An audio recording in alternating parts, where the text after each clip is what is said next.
So we're all here. Yeah, I think so. Mm-hmm. So whenever you guys are ready, we can give Ryan the high sign.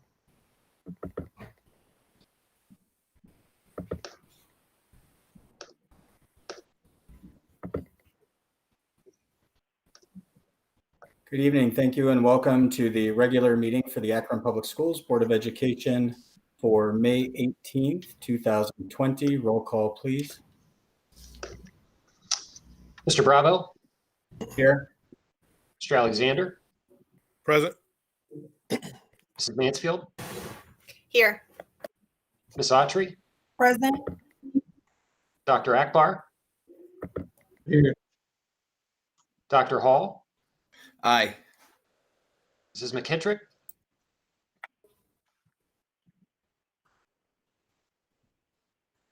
Valerie, you're still on mute. Mrs. McKittrick. Here. Sorry. Very good. Thank you. Great. If everyone could mute their microphones, I will lead us in the Pledge of Allegiance. I pledge allegiance to the flag of the United States of America, for which it stands, one nation, under God, indivisible, with liberty and justice for all. All right.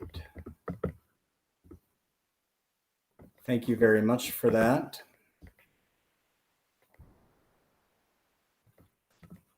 And our next order of business, our community and school reflections. Would anyone like to speak? And I'll be keeping an eye on the chat as well as your hands if you show them. And I believe Valerie already chimed in to start. So Valerie. Good evening, everyone. I'd like to start by sending kudos to the district for serving almost 400,000 meals since March 16th. Second, I have some shout outs for the Bookville cluster and their faculty and staff. First of all, to Krause for a parade for their students on May 7th, and to all the faculty and staff in the Bookville cluster for continually reaching out to their families to maintain connectivity so that the learning can continue. And finally, as teachers clean out their classrooms, many are hand delivering student belongings to their kiddos' home. So congratulations on a job well done to all of them. Thank you. Good. Thank you so much for that. Mr. Alexander? Yes, I know we keep saying this here too, but I have to say it again. I want to thank the teachers. This week I had a couple conversations with people in the public, and during those conversations, people are really starting to realize how valuable our teachers are. And I told people, thank you. I told them to tell everyone that, because if it wasn't for teachers, where would we be? And so they're starting to really get it, how valuable. And I think some of our parents who may have not believed in how well and how hard it is for our teachers that they did, they're starting to believe that our teachers are doing a very, very good job. So I wanted to thank the teachers again. And again, I hope that maybe we'll have something virtually with the Teacher of the Year banquet, but it's something I really, really like, and it's dear to my heart. So I hope that we have something like that. And the other thing was last week I was we got a little text that one of our student representative, Nathaniel Smith, was on Channel 3 last week, and Nathaniel he represented himself, his family, and APS in an esteemed manner as always. And I want to make sure I give him a shout out, because he always does a very good job for himself, his students, his family, our district. And I wanted to thank him for that, and tell him to continue to do the work that he's doing as he gets ready to move on in subsequent life. Thank you. Good. Thank you. Ms. Autry?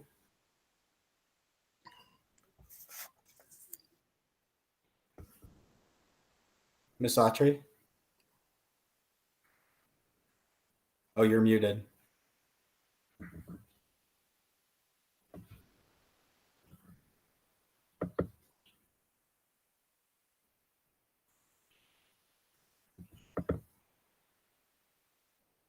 Sorry about that. So I just kind of piggyback, and I wanted to again thank the teachers. I saw lots of videos going out from various schools, from staff who are just missing their students that have been shared on social media. And I think it just goes to show their heart. So I just wanted to acknowledge that. I think that's very important. Also, a shout out to the Akron Council of PTA. I was able to attend their last meeting and just wanted to acknowledge them for their continued work. Despite everything, they're still working quietly behind the scenes, ensuring that scholarships will get paid out to our students as they embark on advanced learning after this 2020 school year. And then lastly, just a special shout out as a new board member, as I continue to learn more about the district, was able to meet with Dan Rambler, Deb Folk, Carla Chapman, and again, Kathy McVeigh. I think it's just really important touching base with those departments, just showing them appreciation and thanks for all that they do. A lot of folks just don't really understand all the inner workings of the district. And it just, again, goes a long way with contributing to an informed board. So I just wanted to thank them for the opportunity to learn more about their departments and the team that works alongside of them. Thank you. And thank you for doing that too. Ms. Mansfield. Hi, everybody. It's good to see your faces. Just wanted to talk about two things briefly.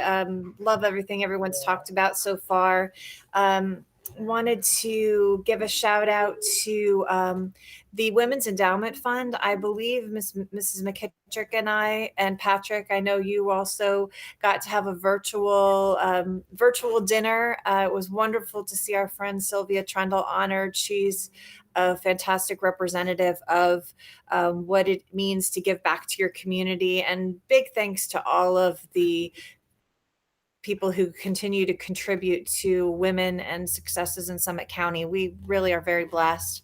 Also, a big thanks to Kemp Boyd and Love Akron for having Carla Chapman and I on live last week. It was way more than I thought it was going to be. I thought it was just going to be a chat with Kemp and Ben and Carla and I, and it was a live Facebook, lots of Q&A. Just want to stress again some of the things that we talked about with everything that we're doing and all the great shout outs you hear us giving. We're in no way have we ever said that we're done trying or that we've reached accomplishment or that somehow we're finished and isn't this great what we've done and patting ourselves on the back. We're just saying what a great an incredible job it's been to flip an entire brick and mortar district in less than 3 weeks time and finishing off this school year so strong. And I think that we're going to come back even stronger in the fall. So just great work everyone's doing. And I just can't say enough about how this board has worked hard to learn and come together under these circumstances. All right, we're going to pause for just a second and wait for Mr. Alexander to rejoin the meeting. Bruce, you with us there? Yes. Okay. All right, perfect. Ms. Mansfield, I'm sorry, I may have cut you off. Was that all you had there? That's it. Sorry, it kicked me off there for a second. I don't know what happened. Well, good, because I didn't see you get kicked off there, but I did see Bruce get kicked off. So just remember, if anyone gets kicked off, we're going to pause for just a minute until they have a chance to rejoin. So thank you. Ms. Mansfield, did you have anything else or was that? That's it. Thank you. All right, thank you. Dr. Akbar? Yes, just really briefly, I think that I echo everything that everyone else said.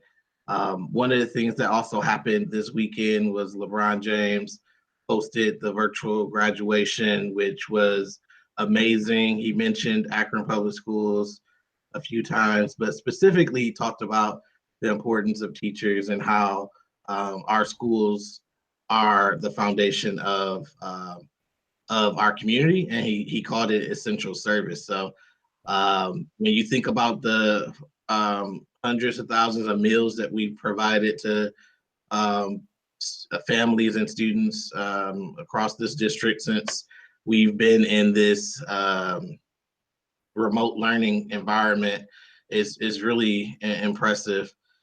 Another thing is, I think that there are some, I've also talked to some parents and some concerned community members about children in special ed. And ironically, there's also been some talk in the community around some support that can happen with special ed. So I know I talked to Dr. James about that, and I think that there's some things that we can do to support those parents and make them feel a little bit better about what we're doing and shoring up some of the things that we do. So I think that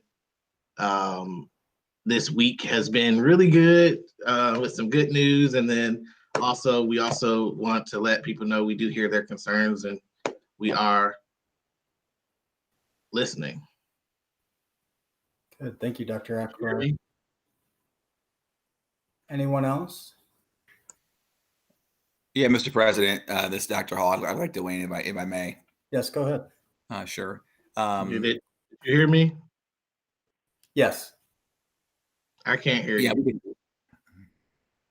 Can you hear me? Yeah, I don't think you can hear anybody at this point. Dr. Hall, maybe, yeah. And so hold on to yours. Let's make sure we get Sure. a chance to connect. Sure.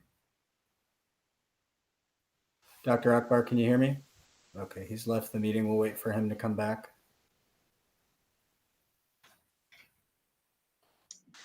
In the meantime, Mr. President, I'll send him the call-in information.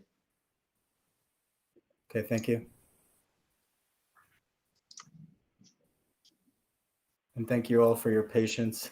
New territory still.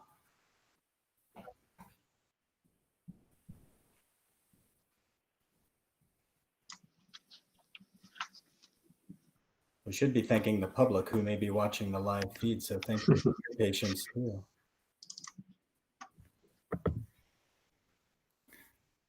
Well, and I will apologize to the public for my unseemly haircut or the lack thereof. I promise those of you who are watching that I will get that and get this mop in together in short order. So, Dr. Akbar, it looks like you're back with us. Can you hear? I can. I don't know what you heard last, but Just yeah. you asking if we could hear you. We could hear you. So Oh, you heard everything I said? yep, we heard Yeah. we heard you. We just couldn't hear you couldn't hear us, it sounded like. Okay. So, yeah. Well, that's all I had. All right, Thank good. you. Thank you so much. Dr. Hall? yeah, thank you. So, so I'm not going to recount all the folks that have already been thanked.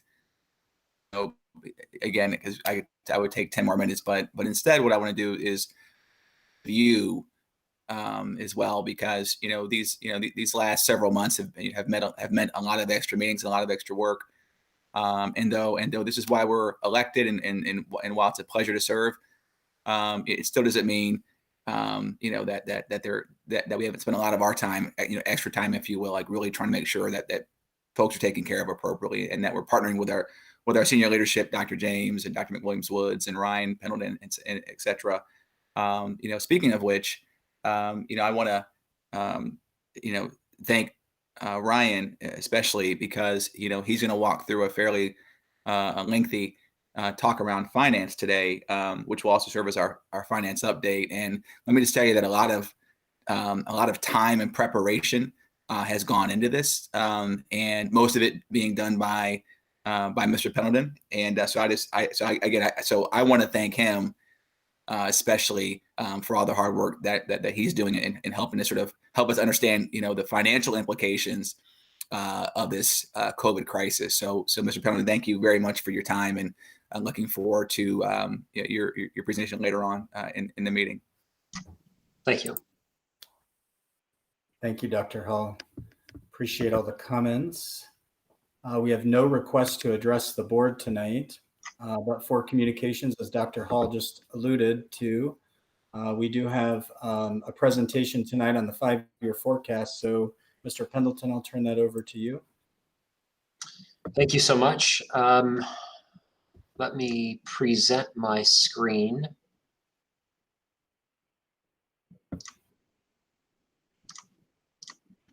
And I want to make sure that everybody is seeing this.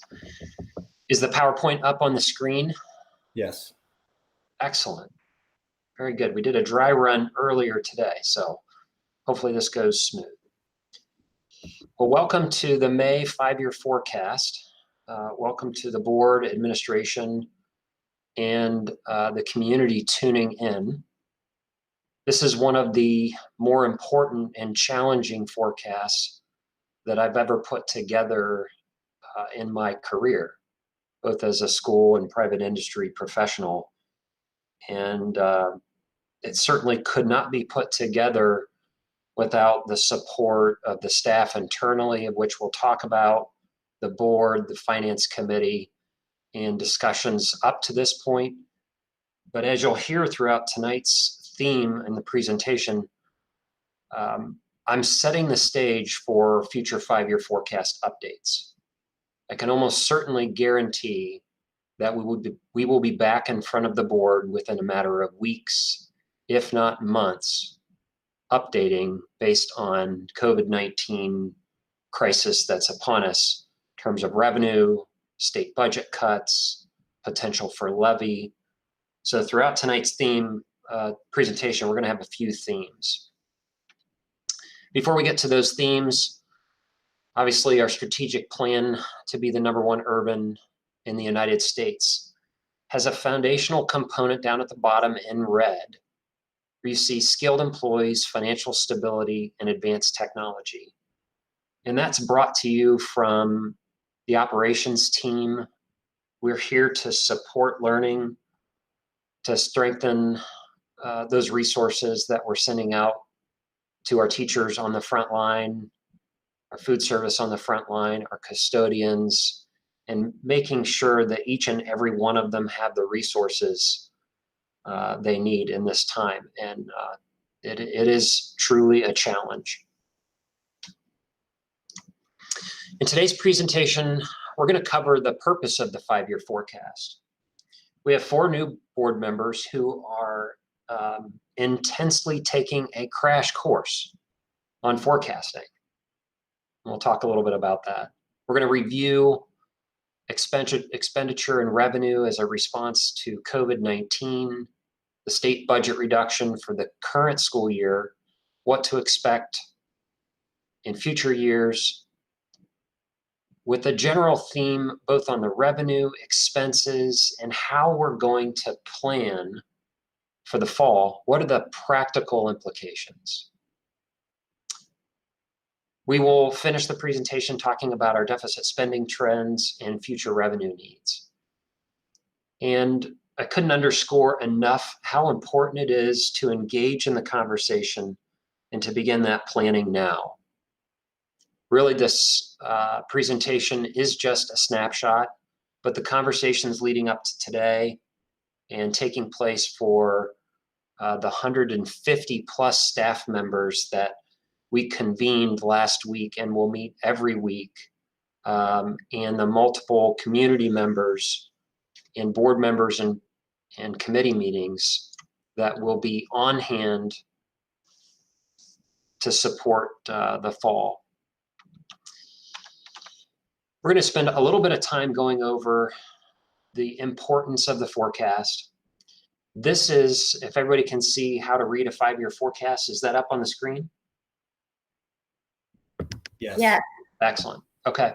I've highlighted a few of the sections. This is from the Ohio Department of Education.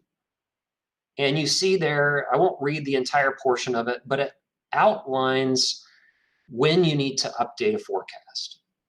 And it says a variety of events will ultimately impact the latter years. And frankly, it's all of the events. It is a global pandemic in crisis. It is a state budget in crisis. It is Akron Public Schools nearing the end of its levy cycle. So looking at the end of the school year 2021, it's going to be looking at a new biennium budget, and it's a reappraisal year for local property tax.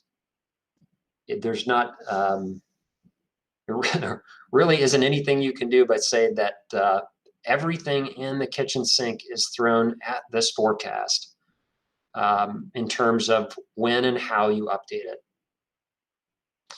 It says for the financial forecast to be meaningful, the numbers only tell a small part of the story. And those assumptions of what we've talked about, now finance committee twice a month, and for the community tuning in on this so important discussion, the assumptions are extremely important, but it's also important for us to stress test those assumptions almost monthly at this point, so that we don't overreact, we don't make budget reductions prematurely until we have a knowledge of what's coming. The purpose and objectives of the 5-year forecast is to engage you, engage the community in this long-range planning. Unfortunately, right now, our sights are set a little shorter. So we're going to keep it to maybe a couple years for planning. Just as important as engaging the community and stakeholders is for this forecast to be the basics in determining our ability to sign contracts. And again, as you know, we're in the midst of negotiations with some of our bargaining groups. Our ability to sign contracts, and the largest being our negotiated agreements, are this timeline will also be shortened for them.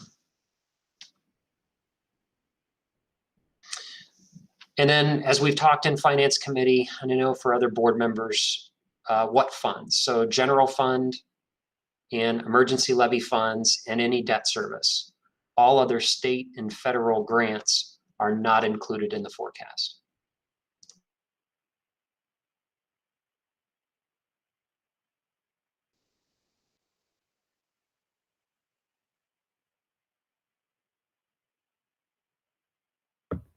Ryan, are you still with us?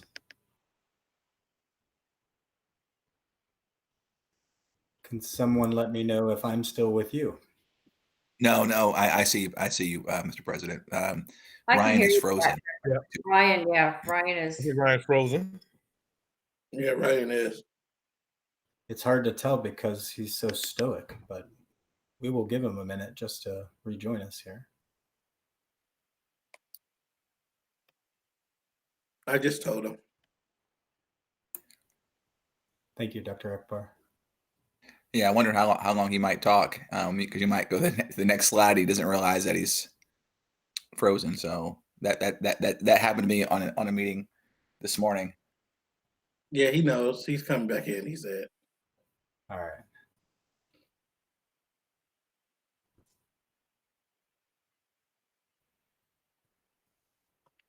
The joys of technology. Great when it works, right? Yeah, we got to get used to it though.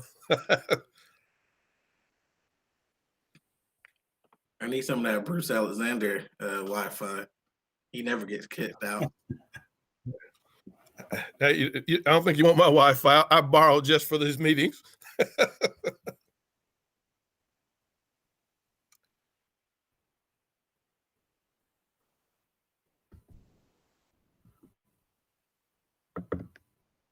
He said he's having difficulty. All right.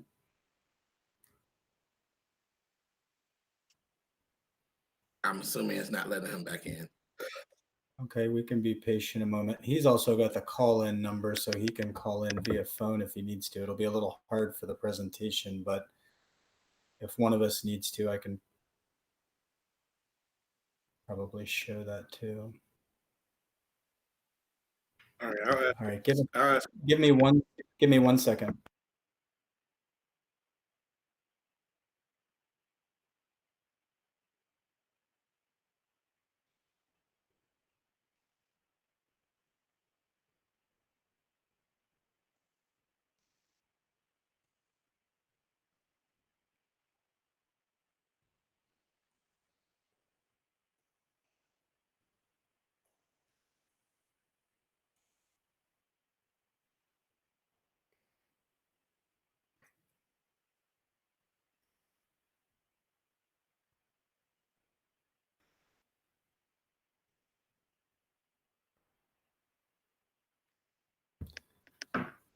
All right, thank you. Ryan is going to call in.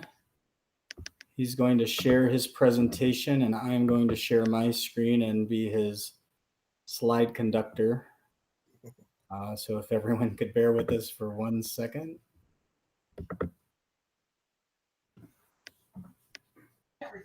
Teamwork makes the dream work, Patrick Bravo. Mhm. All right, I have the presentation, so give me 2 seconds. Okay. Can you, There we go. Okay. I'm back. Yeah. I came into work so that we could be really solid with technology and I can have multiple screens on. So let's try this again. Can everybody hear me? Yes. All right. Got you. And your presentation is opening, so give me just 1 second. Does everybody have it up on their screen? Nope, it's opening now, so give me just, Yeah, so Yeah. I have mine open. okay. And I'll have it ready just in case. Okay, thank you. And hopefully the system wasn't tired of me presenting my forecast yet. I wasn't done. Okay. This is where we left off, I'm assuming, with the revenue sources. And as you see, the large portion in the tan section is our state funding, closely followed by real estate. Our local real estate makes up about 30% of our revenue. And our state aid makes up about 60% of our revenue. And so to the right of this chart, you see a 5-year average actual annual dollar change. So leading up to today, we've had a 5-year growth rate, if everybody can see my cursor, of about 2.6% in average annual growth of revenue. The majority of our revenue increases come from state aid. As the board knows and finance committee knows, that since 2008, that 30% portion of general property tax or real estate taxes locally hasn't grown. In fact, for this current fiscal year would be the first time that we've predicted any local real estate growth since 2008. Included in the 5-year projected average annual is the state budget reduction and some future deflation on property values. And we're predicting the next 5 years to grow at just under 1%.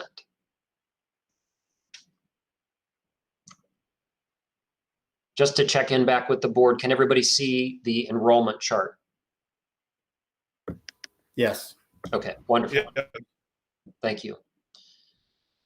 This gives some perspective on the right following the revenue sources about the state foundation formula, or what people commonly refer to how we fund schools and the unconstitutionality. Up until last year, schools were funded on average daily membership. So the number of resident students in a particular school district would be counted and funded based on a sliding scale from wealthiest to poorest. So we see back in 2007, we were funded on 26,000 students, and today we're just under 21,000. So why is this chart important now? As we entered last school year, we had a new governor, new leadership in Columbus, and there was a lot of debate, as you know, around school funding formulas. The school funding formula at that point in time was frozen, and the wellness and success dollars were put in its place. In a sense, every school district in Ohio was placed on a guarantee. Therefore, and the reason that we see a little bit of increase in students from 2016 was when increased accountability happened for community and charter schools. So we saw students returning to Akron Public Schools. There's a healthy debate amongst our colleagues going on right now about this week, we should know whether that community and charter schools will receive a budget cut. In all likelihood, they will. There's also a debate amongst our colleagues some of which believe we will receive students coming back after the closure of some of the community and charter schools who are not able to financially weather this storm. And again, to follow up on the new governor's budget, wellness, and every district being guaranteed, we will not get additional revenue for any student in this current biennium budget. Let me say that again. If we were to get 1, 10, or 200 students from a closure from a community or charter school, we would not see additional revenue as a result of that formula being frozen. Hey, Ryan, this is Derek. I have a quick question for you. Yes. Related to that.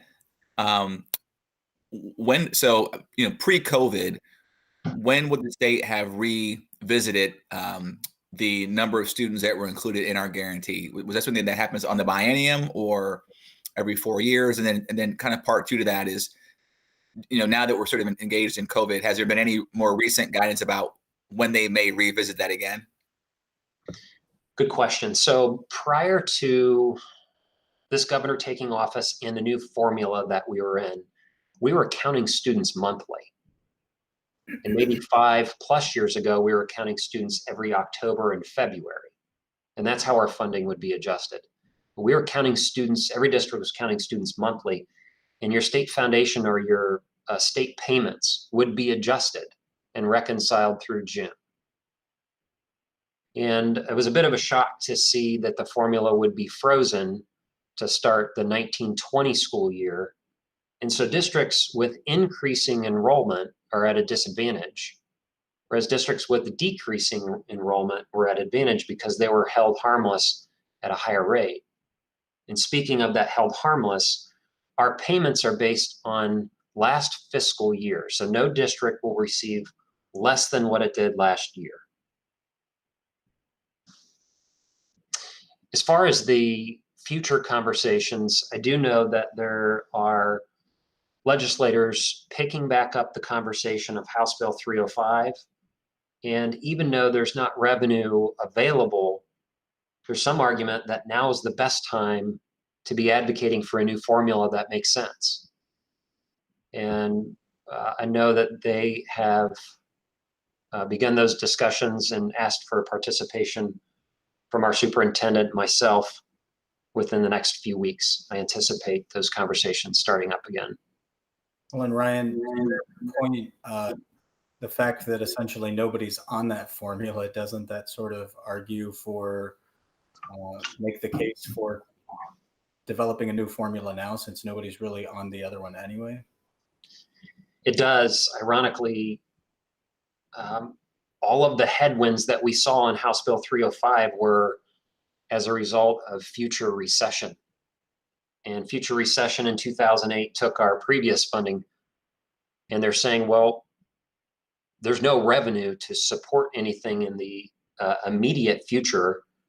So ironically, now's the perfect time, right? So if we can start with a formula that focuses on the classroom and directing resources to the classroom, like what was projected in 305, I think maybe we'll see some traction. Good.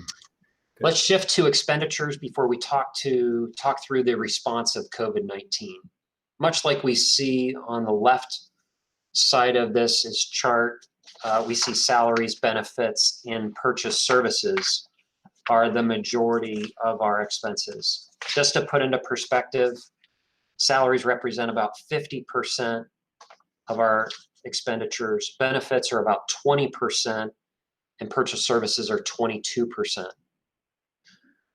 Purchase services, as a reminder, largely reflect the choice options that some of our students have made. So open enrollment out, charter and community school, and electronic schools. In a sense, students leave, they're being educated by different institutions, and they're billing us for those services. And as you know, one of the frustrations that we have in public K-12 is that we are the fiscal agent for that. So we are transferring a large sum of money every year to those choice options. To the chart to the right, you see the historical average annual change leading up to today. So looking back at the last 5 years, our expenses have trended just under 3%. Looking forward, using the assumptions of what we have today, we're trended at 3.5%. Again, if we compare and contrast our revenue currently projected at, our expenditures currently projected at 3.5 to our revenue of just under 1%, we know that's an unsustainable business model. I want to pause there though and make sure that those who are listening, the board and our stakeholders know this is how every school district is funded in Ohio. Every school district will be back for their voting public for additional revenue. And you know from studies that we've produced that on average every 6 years, we're back in front of the public for new revenue. And we talk and laugh about the alligator chart of revenue and expenses. And I know one of our board members has a better description of it than that. But as those expenses widen and we begin to deficit spend, dipping deeper into our reserves, the closure and how we address that can sometimes be harmful, painful, and hit programs that affect our students the most. Are there any questions leading up to that part before we start getting into the response to COVID and planning moving forward? Any questions for Mr. Pendleton so far? Okay. Hearing none. So up on your screen is a response to COVID-19. Here's what we know. The CARES Act provided Akron Public Schools with about 10.7 million, of which 1.2 million needs to be transferred to our non-publics. Again, this is like that purchase service that we talked about. We're required to provide services to those students in need, and a lot of that $1.2 million are tutor services offered to those students. We also know on the expense side that the Ohio Department of Education passed through from the governor, announced $300 million of reductions to K-12 education. Akron Public Schools will see a reduction of about $3.5 million. Our original estimate was $7 million. I'm going to stop and thank the Department of Education and their conversations with the governor's office in applying a wealth component to those reductions. If that conversation hadn't taken place, we would have seen a reduction of about $7 million, which we were originally estimating. So we appreciate the advocacy for that conversation. Just to put in perspective, that $3.5 million is 1% of our overall general fund budget. And why we're on the 1%, we talked a little bit in Finance Committee anecdotally about this. And so the rhetorical question is, if I was 99% accurate on revenues, would you be okay with that? If I was 99% accurate on expenditures, would you be okay with that? I think that's a pretty reasonable perspective. So 1% of our budget, as we know, is $3.5 million. But if we're wrong 1% in opposite directions on both the revenue and expenses, we're now looking at $7 million delta or difference on 1 year of our forecast. So think of how that compounds through.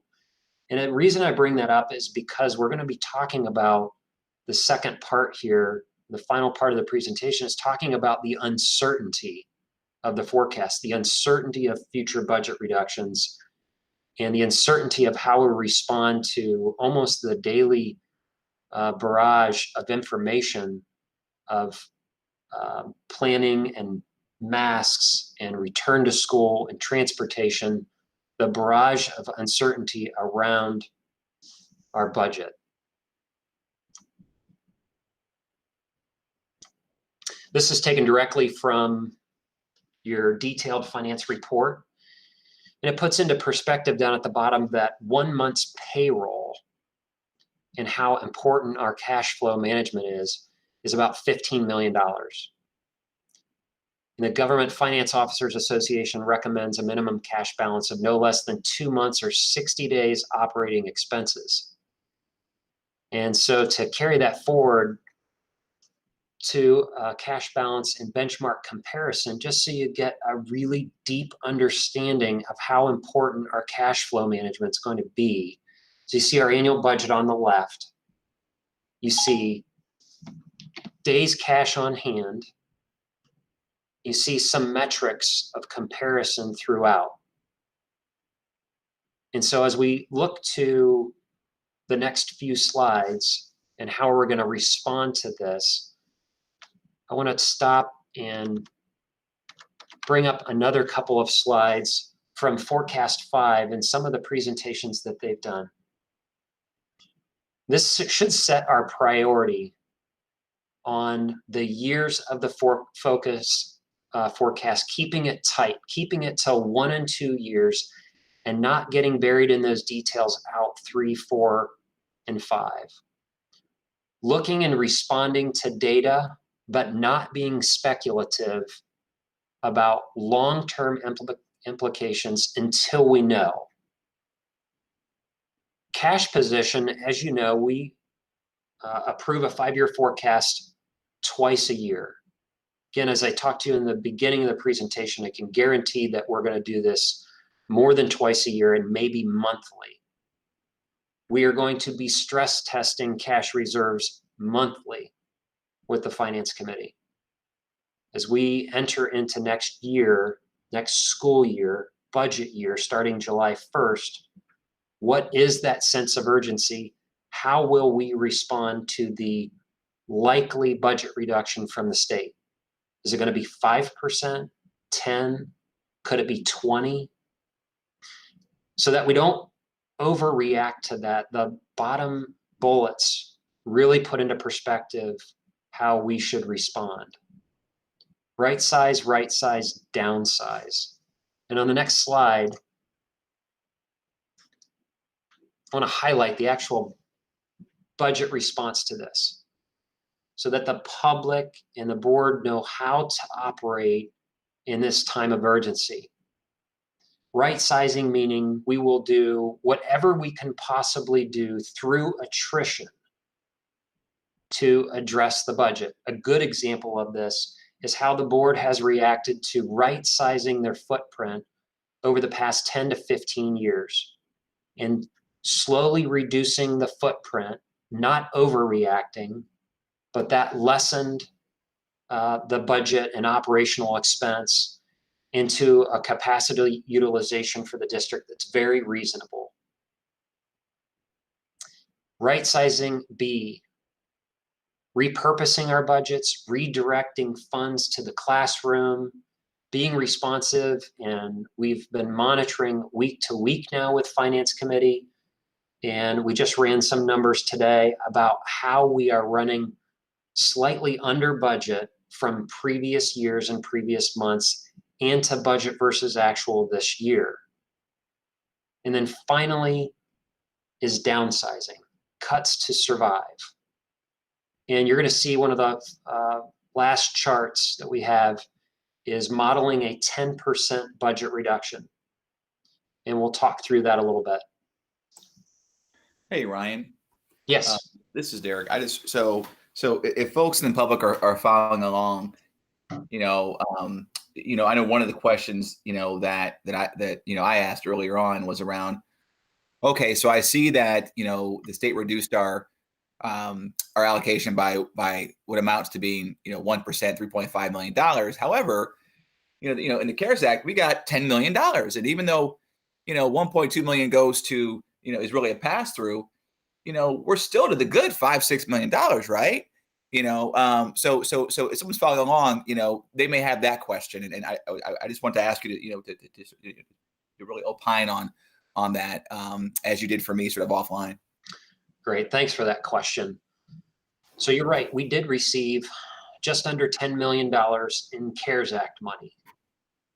The CARES Act money is good back to March 13th through all of next school year.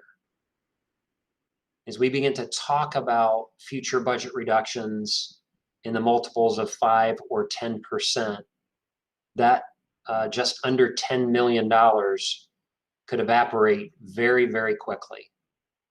And so I did receive a question this afternoon about why isn't that CARES Act money reflected in the current forecast? You received the money. We actually haven't received the money. We've received the allocation of funds. We know that we can go back and code some expenditures from March 13th on, giving some relief to the general fund. We don't actually know what those expenditures are, and we haven't been able to draw the money yet.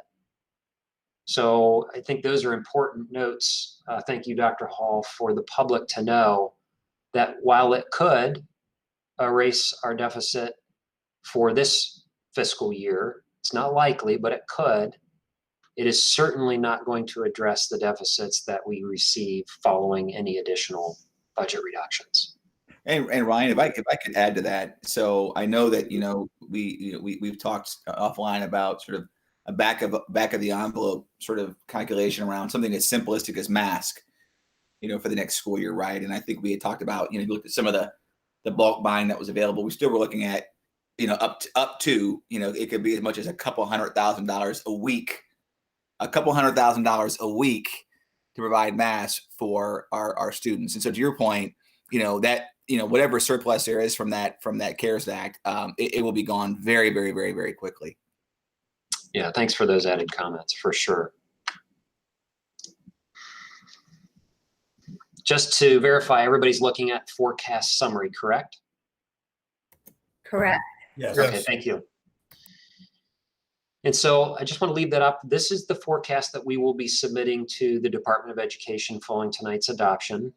But let's go to the next slide so we can compare and contrast the two from October to May. You'll see in October, we had a $1.8 million budget deficit. And to this year, we're looking at about a $3.6 million deficit. The $3.6 million includes two components. It includes the state budget reduction, and it includes some additional unemployment expense, of which we're starting to see.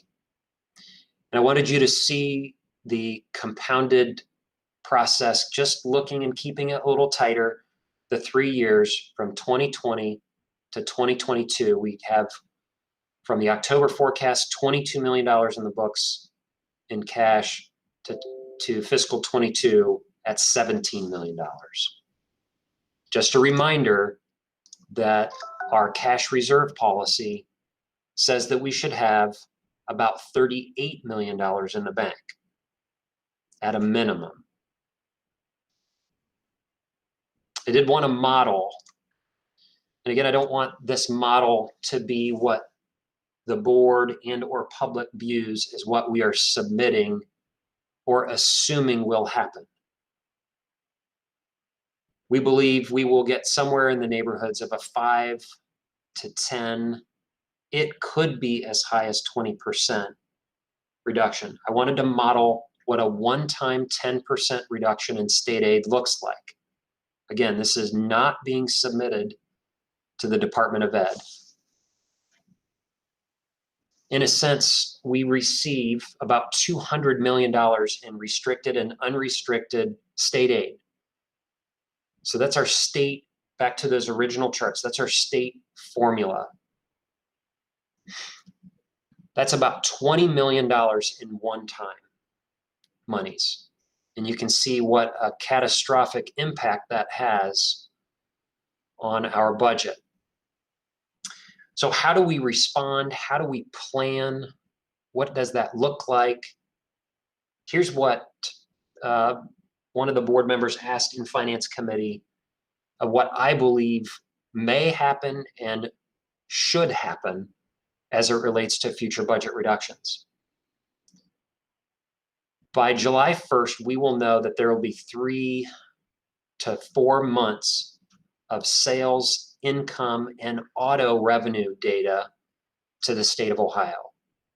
We also know that our local government counterparts have already been receiving their budget reductions in upwards of 20%. Again, schools have a little bit of insulation because, as you know, 30% of our revenue comes from property taxes, and that ranges anywhere from 5% to almost 100% of districts that rely on local property taxes. So we're insulated a little bit from that.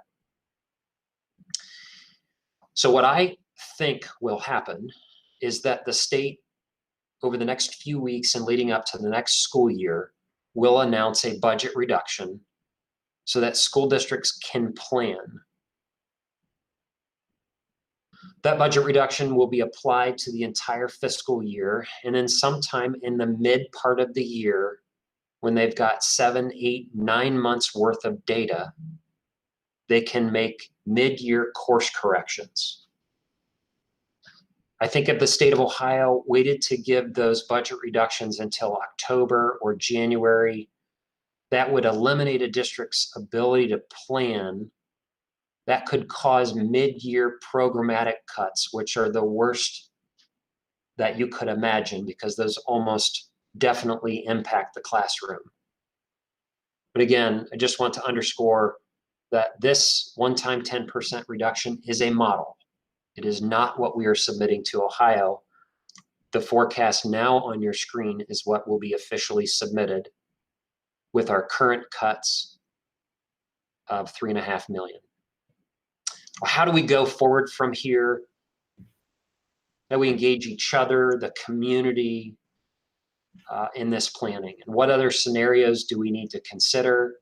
These are all things that the board wants the public to know that we're going to be looking at daily at this point. And with that, I will pause and turn it back over to the board for questions or follow-up. Thank you. Thank you, Mr. Pendleton. If anyone has questions, feel free to raise your hand or give me a shout on our chat. Questions or comments? Yeah, hi, this is Derek. If I could weigh in. Yeah, Doctor. So Ryan, the point on that last slide that you're showing there, it's from a planning standpoint. When we think about a levy, what are your thoughts around sort of what process we would follow or what steps we could take to try to come up with what would be a reasonable levy request of the public and what sort of considerations? And again, several of which you've touched on already as far as the uncertainty certainly impacts that. But in addition to that, are there other items that you think could potentially create or make it difficult, if you will, to ascertain what would be an appropriate sort of levy amount? Yeah, thanks for the question. For some historical perspective, as we know in our early board orientations, and as we've been discussing in finance really for the past year, we know that we're coming to the end of our cycle when we need to ask for additional revenue. On average, the past 30 plus years, we come back to the voting public about every 6 years. We're at 8 years now. And so I think Dr. Hall's question is also a good point of clarity for those tuning in, is regardless of COVID-19, we would still be planning for additional revenue. The unprecedented event in global pandemic will have ripples, if not pretty significant waves, on all local governments in K-12 education emphasizing our need for operating revenue. We have a very serious need for operating revenue. In terms of millage, that's going to be part of our discussions moving forward. And I know the board's looking for some time to publicly discuss that. The last two operating levies in 2006 and in 2012, we passed 7.9 mils. And to put into perspective, we will need every penny of an equivalent millage, something like that. So this is NJ. Yeah, go ahead. So if I'm hearing you correctly, Ryan, we were already in need of reviewing the potential for additional operating expenses. COVID not only sped that up, but what I'm also gathering from all of the presentations is that it increased the sense of urgency. Would that be an accurate assessment? Very, very well said. Yes. And Ryan, this is Derek. If I could sort of piggyback off that. So, so how likely, or if it's possible that to your point, you said every 6 years we've asked, well, the last two for 7.9 mils. It sounds like, again, to Dr. Akbar's point, it sounds like that with this, that if we see a significant state budget cut, that we could pass a levy hypothetically at 7.9 mils, and it would not last us 6 years. And so we could basically be back again asking in 2 to 4. So again, am I interpreting sort of what you're saying correctly? That would be a possibility as well. Yes, well said. And I would also add that the further delay of asking for revenue, there's a greater need for additional millage. So a passage of a operating levy in calendar year 2020 allows us to start collecting January 1st of 21. And then it bridges 2 fiscal years, and you've seen how this compounds through the forecast. If we don't pass new money until next year, the soonest we would see additional revenue would be January 1st of 2021. And so that has very significant impacts to our budget and how we respond. Other questions or comments for Mr. Pendleton? I just have one. I want to get clarity on what Mr. Pendleton just said. I believe you meant 2022, January 1st, 2022 in that last statement. You're correct. Thank you. Okay, just wanted to make sure because there's Thank people you out for there listening, and there's a year lag, and so I just wanted to make sure that was noted. That's correct. Thank you. Good point, Dr. Akbar. Thank you. Any other comments, questions, feedback? All right, hearing none, then we would like to and do have a need to approve the 5-year forecast as presented by Mr. Pendleton. So I would entertain a motion. So moved. Thank you. Second. We have a motion by Ms. McKittrick and a second by Ms. Autry for approval of the May 2025 year forecast. Any final comments, questions, or concerns? Hearing none, roll call, please. Yes. I'm sorry. No, I just wanted to thank Ryan for the robust presentation. Again, we covered a lot there, and so I know that if folks need to sort of rewatch part of this, or review it, I would highly recommend that. And then again, if they've got questions, they should feel free to reach out to members of the board as well. So because again, we're interested in your feedback as well. If there were points that maybe you didn't follow or would like some clarification on, or more in depth sort of slides on, if you will. So again, Ryan, thank you very much for your time. Appreciate it. Thank you, Dr. Hall. Any other comments, questions, or concerns? Hearing none, roll call, please. Dr. Akbar, Yes. Mr. Alexander, Yes. Ms. Autry, Yes. Mr. Bravo, Yes. Dr. Hall, Aye. Mrs. Mansfield, Yes. Mrs. McKittrick. Yes. Thank you. And I'll look for a motion to approve the regular meeting minutes from May 4th, 2020. So moved.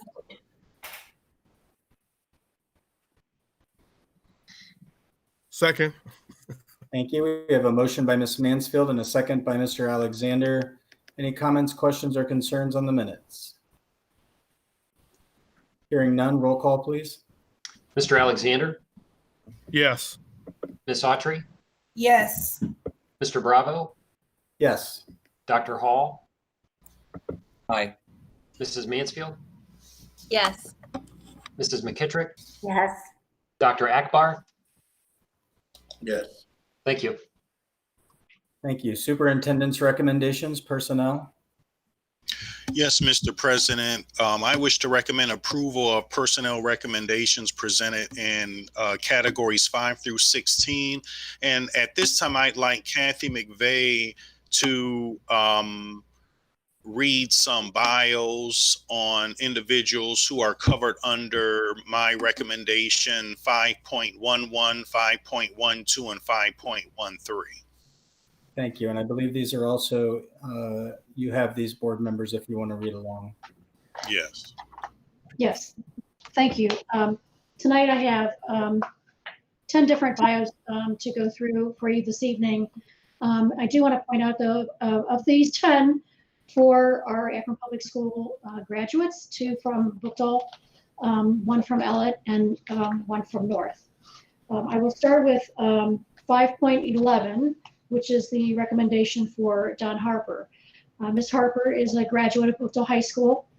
She attended the University of Akron, where she obtained a Bachelor's of Arts degree in education and later a Master's of Arts degree in education. And in 2010, she obtained her principal license. She began her career at Akron Public Schools in 2002 as a math teacher at Ellett High School. And then from 2003 to 2011, she taught math at Jennings CLC. While there, she successfully increased student engagement in the classroom through discovery learning, content communication, and collaborative projects. She also increased the Ohio Achievement Assessment proficiency among her students. In 2011, she became an assistant principal at Bookdale CLC. While at Bookdale, she was assigned to the middle school side of the building, where she gained experience running a middle school building. She remained in the Bookdale position until August of 2018, when she became an academy principal at Ellett High School. She's being recommended tonight for the interim principal position at Jennings CLC.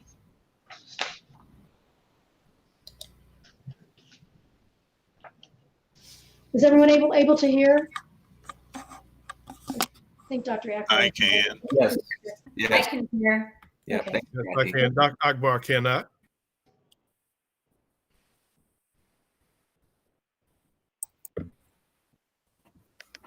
Okay, we'll give it a second. All right, he left the meeting and we'll wait for him to rejoin.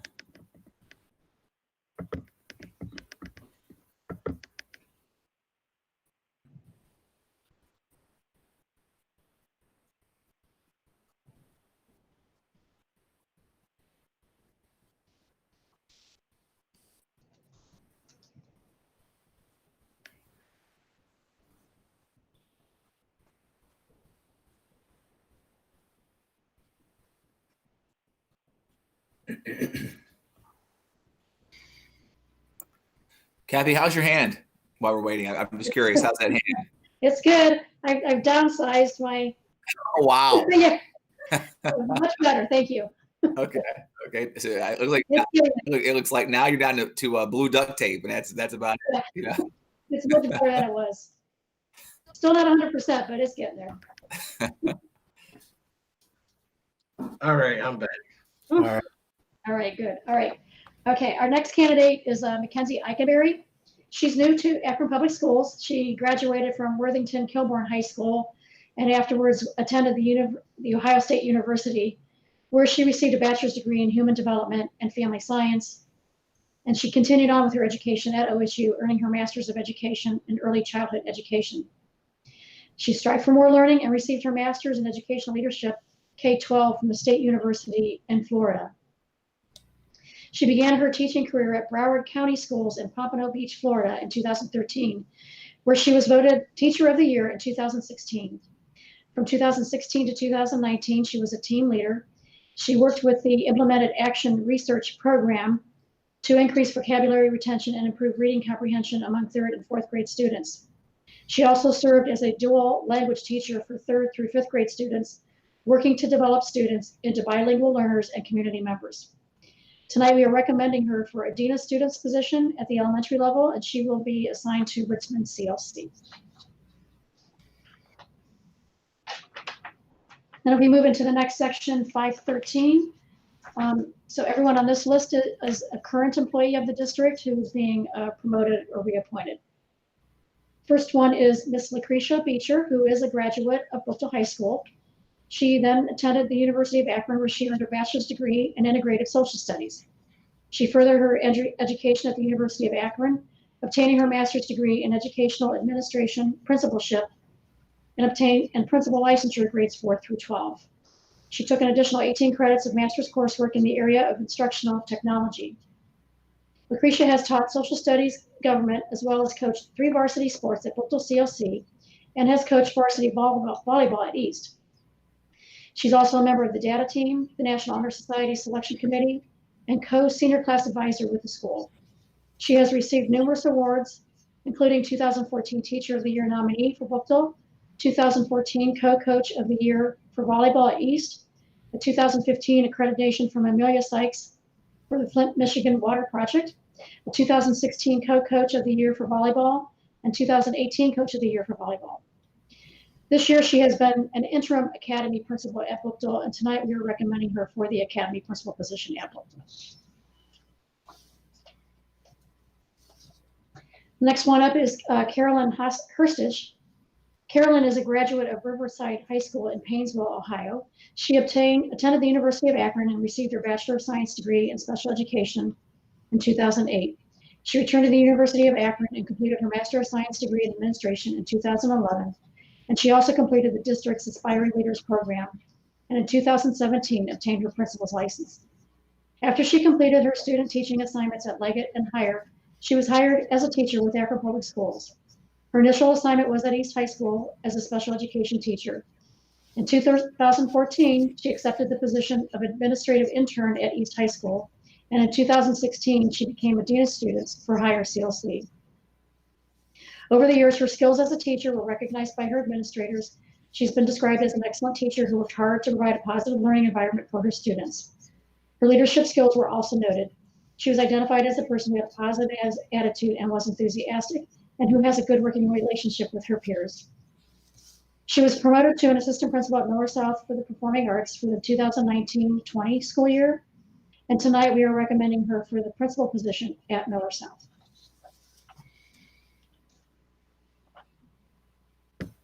Our next candidate is Ms. Tina Lowry. Tina graduated from Brookfield High School in Brookfield, Ohio.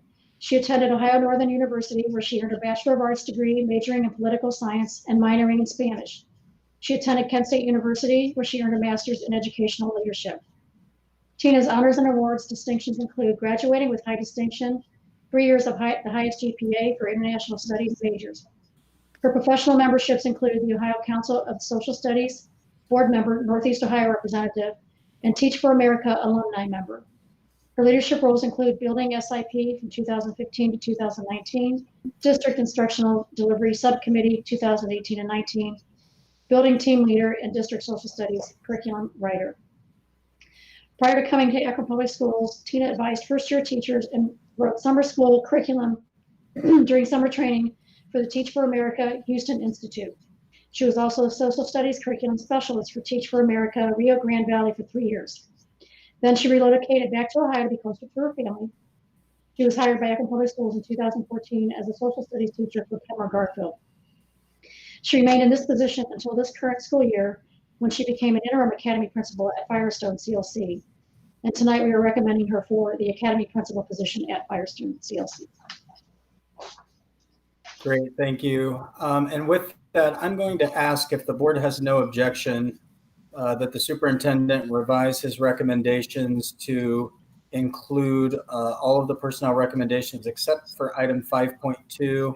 Would like to provide some clarification on that item in executive session, and then we'll return and vote on that item after executive session. So unless there is any objections, Superintendent, would you revise your recommendation? Yes, Mr. President. Thank you. Do we have a motion? So moved. Second. Thank you. We have a motion from Dr. Akbar, a second from Ms. McKittrick. Are there any comments, questions, or concerns otherwise on the personnel recommendations? Hearing none, roll call, please. Ms. Autry, Yes. Mr. Bravo, Yes. Dr. Hall, Aye. Mrs. Mansfield, Yes. Mrs. McKittrick, Yes. Dr. Akbar, Yes. Mr. Alexander. Yes. Thank you. Thank you. Next, Mr. President, I wish to recommend approval of the resolutions and motions presented in category 21. Thank you. We have a motion. So moved. Second. We have a motion from Mr. Alexander, a second from Mrs. Mansfield. Any comments, questions, or concerns on the consent agenda items?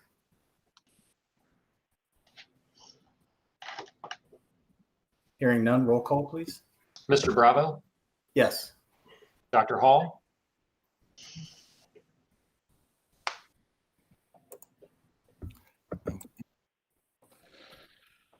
Dr. Hall, Aye. thank you. Mrs. Mansfield, Yes. Mrs. McKittrick, Yes. Dr. Akbar, Yes, abstain on 21.5. thank you.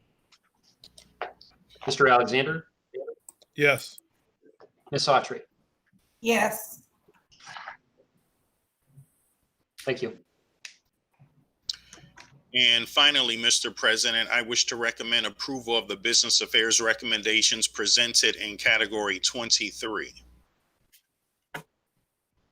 We have a So motion. moved. Thank you. Second. We have a motion from Mrs. McKittrick, a second from Mr. Alexander on the business affairs items. Any comments, questions, or concerns? Hearing none, roll call, please. Dr. Hall, Aye. Mrs. Mansfield, Yes. Mrs. McKittrick, Yes. Dr. Akbar, Yes. Mr. Alexander, Yes. Ms. Autry, Yes. Mr. Bravo, Yes. Thank you. Superintendent's report. Just really two items. I know I want to give a shout out to our staff, our teachers and principals at our high schools. They came up with plans for virtual graduation ceremonies, and those were approved by Summit County Public Health this morning. We got that notification, so we are proceeding with them. And I know as board members, you are asked to do some recordings on speeches for those. So we wish our class of 2020 the best of luck. The other one is based on the guidelines that were released by the Ohio Department of Education as the start of a restart plan for Ohio schools in the fall, I have staff working on several flexible options for how we could possibly restart this fall. A lot of that is going to depend on what our health guidelines are. I think even during the finance report, Dr. Hall pointed out, the example of, 20,400 students. If we just said we were going to provide disposable masks, and let's say there were at a minimum 2 per day, that's, 204,000 masks per week. And that doesn't even include hand sanitizer, gloves, etc. So there's a lot that we have to do, and a lot of guidance that we're going to need from the health department to try to figure out how we're going to open school in the fall. So we do have teams working on that. Thank you, Mr. President. Thank you. And I am going to keep my report very short tonight. And in fact, several of you have covered some of the things that I wanted to say, as well as thanking LeBron James again and the LeBron James Family Foundation.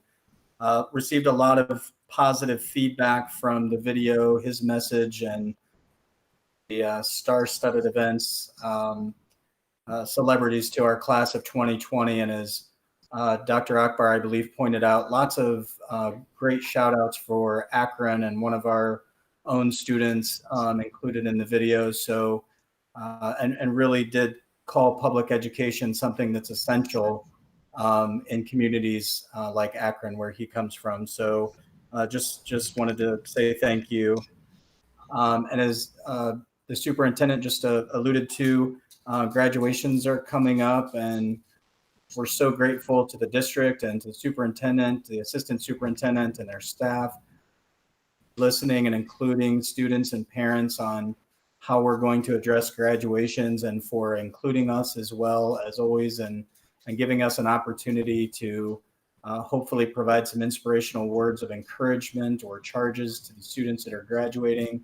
And as the superintendent said, our hearts are with you, and we're so proud of everything that you've accomplished and how you've come through this crisis as well. And we'll be there to stand with you, socially distanced, when you graduate, and hope that and wish you all the success in your future. So with that, board too, if you haven't already, I believe I saw everyone's name on the sign up, but if you haven't, take a minute and sign up to record your graduation message to our students. And also Mark sent out an update today on technology capabilities for that. So if you want to take advantage, would encourage you to get a copy over to him, as well as bringing a copy on a flash drive with you to your appointment, to your scheduled time. Also, it was mentioned earlier, and I was going to say something, just wanted to say thank you to, again, to our staff for all of the great videos, the videos from the teachers and the principals, the administrators saying how much they miss our students. Already the videos that are coming out for schools and programs that would typically do orientation in person, but have moved those orientations virtually. And so our students are already doing those. The signups, I mean, everything, and I don't remember who pointed it out earlier, but being able to make that 180-degree transition from brick and mortar to a virtual environment. And we had this conversation earlier in one of our committee meetings that, we were well poised already from the investments that we've made in technology to make this transition. But having this board and this staff and this moment be able to make that transition and everybody work together seamlessly, from the outside, it looks absolutely amazing. So kudos to all of you, and thanks again to our staff for finding creative ways to continue to engage our students. Also, Dr. Akbar and I have asked the administration to work with you all to find a date next week that we can have our first sort of real discussion focused solely on the possibility of a levy and what that would look like. So please keep an eye out via email for those, and we'll try and prompt you when that comes out. Dr. Akbar and I also will put our heads together this week to work to develop an agenda for what I hope is a series of meetings that really starts us at the beginning, sort of starts at a very basic level on what levies and millages are currently in place, what our finances look like, what we might need, and where we might need to go, and find out what questions you have.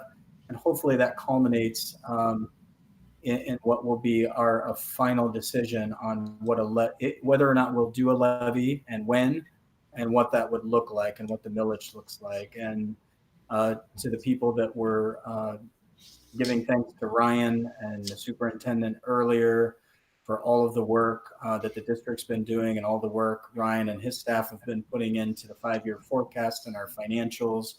I want to add my thanks and appreciation. This is not easy. These are not easy times, and this is not an easy budget to work with, as all of you know. And with this ever-changing and rapidly changing environment and all of the unknowns out there, it's really difficult. But I also want to emphasize to the public that we will take care of our kids, that we will make sure that they have what they need, and that we have, to this point, been very frugal with the dollars that were given to us in 2012. And I know that I throw it out there a lot, but reminding people that, you know, this is the longest we've gone without having a levy, probably since the 1970s is what we've looked at. We have tried to be good stewards. We have right-sized where appropriate. We have downsized where appropriate. And it's as Dr. Akbar pointed out and Dr. Hall pointed out earlier, we were here anyway. This is just speeding things up and making it look a little more serious. So please stay with us and stay tuned in. Feel free to join our committee meetings and watch them live, as well as our board meetings. We encourage you to participate. Reach out to us via phone or email. We're popping into some community meetings, and as you've seen with Miss Mansfield participating in the Love Akron event, Dr. Ellen McWilliams-Woods participated recently in a Rotary meeting. I'm participating in meetings online, so join us there too when you see them, and hopefully we can hear from you and answer your questions. So that is it for my report. We'll move on, unless anyone has any questions for me, we'll move on to the next agenda item. I actually had a question for Dr. James regarding graduation, if I could. Yes, please. Yes. So Dr. James, I don't know if you have the answer yet. So I know we're all recording over this next couple of weeks. Do we have any anticipation of like how long the editing process is going to take, and then like when the ceremonies will be posted and what platform? Like, will it be on the school website or the district website for us to view? Yeah, I think they'll have links on the district website, and I think on we also can link them on YouTube. So Mark Williamson is working through that, and I'll make sure that information gets to the board, and it would definitely will be shared, of course, with the public and our graduates, of course. Thank you. Good question. Thank you. Any other questions for me or for anyone else? If not, treasurer's report. No additional report. Thank you. Committee reports, legal contracts, and board policy. Yes, we have today for our first reading of 3, a new policy, which is 6107, and it's the authorization to accept and distribute electronic records and to use electronic signatures. Again, this is a new policy. You did receive in your emails information on that and where to direct some of your questions, because this is something that we may need to look at. We are looking at, and we will need to probably have for our future. Thank you. Dr. Hall, did you have anything to add? Okay, sorry, I thought you raised your hand. All right, any comments or questions for legal and board policy? Okay, great, thank you guys. Finance and capital management. Yeah, hi, Mr. President. I think you heard our report out earlier. I think Ryan did a fantastic job. Nothing for us to add. Thank you. Any questions for finance and capital management? All right, instructional policy and student achievement. Part of our report has to do with some of the things that Dr. James already mentioned. He talked about the teams that were developed or are developing for our reopening and recovery for the fall of 2020. That's a collaborative effort with the administration, Akron Education Association, and it includes parents and students as well. And these teams are going to put a variety of models together and establish a framework for the district as soon as possible. And as soon as the models and the state guidelines are in sync, they will bring those to us. Thank you. Just a few things to add. Just a note to remind you that you do have a College and Career Academy update and family engagement update in your board packets. Don't forget to read those. I know we got used to having pictures and we do miss those from our students and staff, but those are still really good updates. There are 2 items related to adoption in your board packet.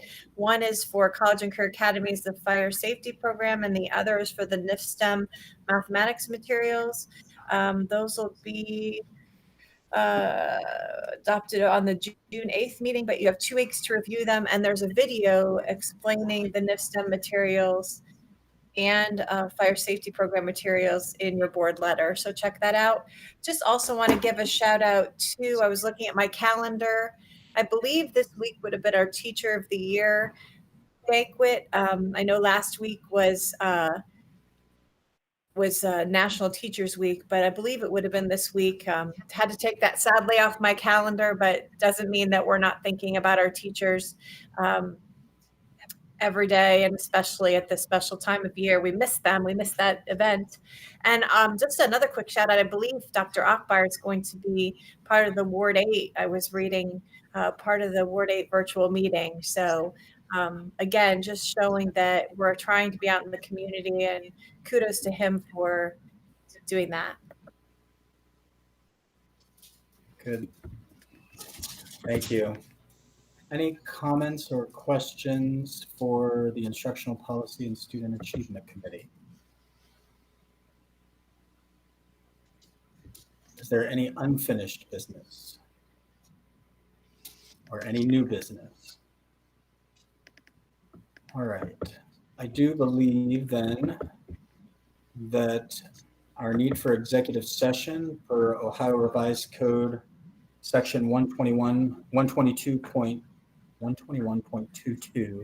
G1 to discuss the employment of personnel of the district is in order, and we are going to need a motion for that.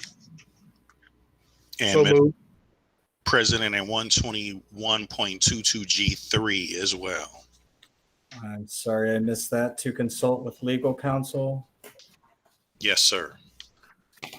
Copy that. 121.22 G3 to consult with legal counsel to discuss items that are in dispute or pending or imminent litigation. So moved. Thank you. Second. Thank you. We have a motion by Mr. Alexander, a second by Ms. Autry. Are there any final comments, questions, or discussion before we take a vote? Thank you. Roll call, please. Mrs. Mansfield, Yes. Mrs. McKittrick, Yes. Dr. Akbar, Yes. Mr. Alexander, Yes. Ms. Autry, Yes. Mr. Bravo, Yes. Dr. Hall. Aye. Thank you. Thank you. As usual, we'll exit this meeting. We'll enter the other one. Make sure you're completely signed out of this one, and then we'll come back. Thank you.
She got lost on the way back.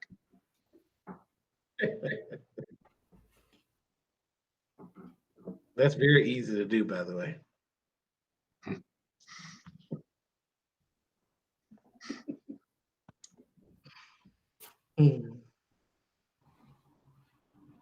Do any of you double up and watch the live stream too?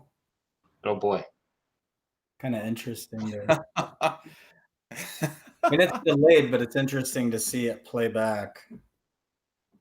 Now, are those recorded, Patrick? So they stay on there forever on YouTube? Yeah, we put them on our website anyway before, but now too, they can stay up there as long as you leave them there.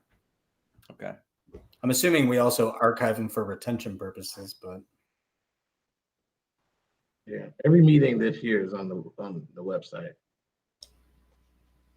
I just sent Mrs. Mansfield a text.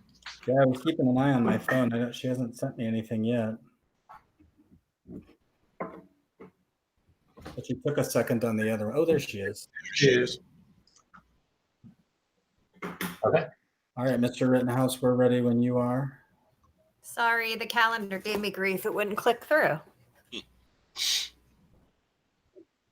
Thank you, and welcome back to regular session for the May 18th, 2020 board meeting. We have one item up for consideration, and that is section 5.2 from the personnel recommendations from the superintendent. Do we have a motion? So move. Second. We have a motion from Dr. Akbar and a second from Mr. Alexander. Any comments, questions, or discussion on that item before we vote? Hearing none, roll call, please. Mrs. Mansfield, Yes.